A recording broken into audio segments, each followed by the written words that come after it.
अपदीप भव में आप सबका हृदय से स्वागत है। नमो बुद्धाय। तो अपने ज्ञान मार्ग की साधना में एक कदम और आगे बढ़ाते हैं। इस तरह हम लोग शायद अपनी मंजिल पर पहुंच जाएं, एक एक कदम रखते हुए।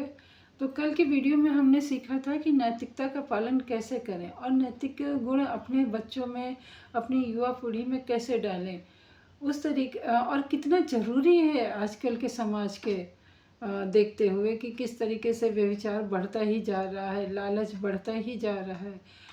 तो इस जगह पे गौतम बुद्ध के जो 5 उपदेश हैं और साष्टांगी मार्ग है और शीलों का पालन करना है, वो इस समय के समाज के लिए अति आवश्यक है हमारे अनुसार।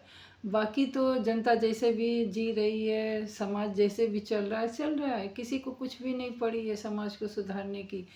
कुछ लोग हैं जैसे कि रुपये में 10 पैसे भर हैं, जो अभी भी अपना मौलिक रूप और अच्छी आदतों को और गौतम बुद्ध की जो सीखें हैं, उपदेशों, उनका पालन करते हुए समाज को अच्छा बनाने की प्रक्रिया कर रहे हैं।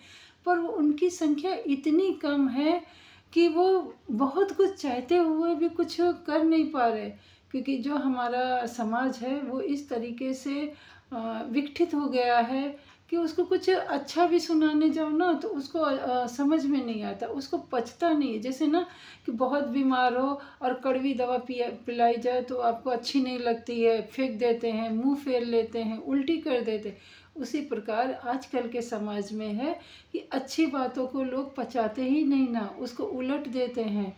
उनको अच्छी ही नहीं लग रही, उनको दलदल में ही घुसने की आदत बन गई है और वो दिन प्रतिदिन दलदल में धंसते ही जा रहे हैं।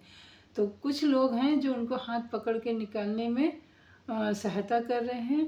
तो हमारे ये गौतम बुद्ध जी के जो उपदेश हैं शीलों का पालन करना, वो इस समय समाज के लिए बहुत ज़रूरी है, अति आवश्यक है। जैसा कि हम सोच रहे हैं सॉरी, उसमें आता है एक पचगामी या फिर पचशील या पच प्रज्ञा। तो ये पच प्रज्ञा होता है जो कि एक पाली भाषा का शब्द है। इसका अर्थ होता है कि हमें त्यागना बहुत ज़रूरी है। हमारे अपने जीवन में त्याग का भी एक अपना महत्व है। त्याग भी एक कड़वी औषधि के ही बराबर है। जैसे कि हम औषधि पी के और स्वस्थ हो जाते हैं, उसी प्रकार से हम जो हमारे जीवन के लिए अनुपयोगी चीज़ें हैं, अनुपयोगी विचार हैं, अनुपयोगी लोग हैं, उनका भी हम अगर त्याग करते हैं तो वो हमारे लिए किसी अमृत तुल्य औषधि के बराबर ही रहेंगी।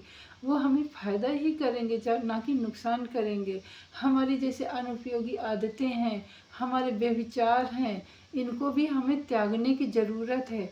और ये हमारा जो ऊंचा तबका है, जैसे कि हमारे देश में संसद है या उच्च वर्ग के लोग हैं, जब ये लोग ही इस तरीके से अपनी गंदी आदतों को, अपने भ्रष्टाचार को, अपने प्रत्येक चीज़ों को जो समाज के लिए एक कोड़ का काम कर रही हैं, वो छोड़ेंगे, एक लालच जो है वो छोड़ेंगे, तभी हमारा समाज स्वस्थ होगा।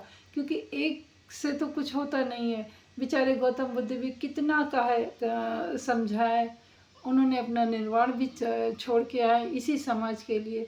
पर ये समाज जब तक वो रहे उसके बाद तक बहुत कुछ सुधरा, पर कुछ जैसे कि नहीं कि बाल्टी भर साफ पानी स्वच्छ रहेगा, उसमें 1 चम्मच नमक घोल दो तो सारा पानी नमकीन हो जाएगा।